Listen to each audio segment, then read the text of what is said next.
This is the next in our series of working with your personal injury lawyer in your personal injury case. This is mediation. So mediation is the time that most cases settle. So we've now been through the entire process of a lawsuit, depositions, discovery, subpoenas, and we're now ready to resolve the case, or if we can't meet, know that the case is going to get tried. The mediator conducts the mediation. So both sides, plaintiff and defense, agree to one person to sit there through the mediation and kind of guide the mediation process. Mediation is confidential, which means that anything that's said during the course of the mediation does not get said outside the mediation. You cannot share that to anyone. The good thing for clients in mediation is they don't do much. Clients sit there and listen like a juror would to the case.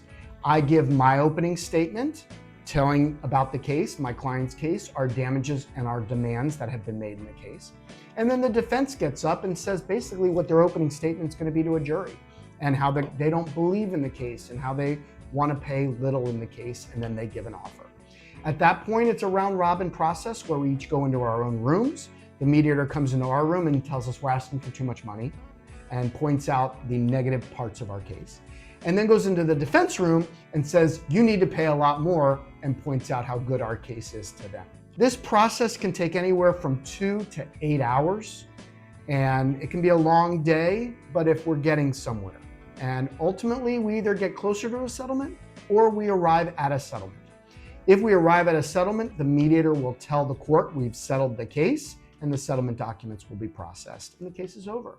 If we don't settle the case, it's called an impasse. Impasse means that we were not able to resolve the case at mediation, and we continue to move forward towards a trial. There are some times that the mediator won't either impasse or settle the case during the mediation, and after mediation, the parties will still continue to talk through the mediator to try to resolve the case if they're really close. So that is mediation. Thank you for listening, and the next part will be trial.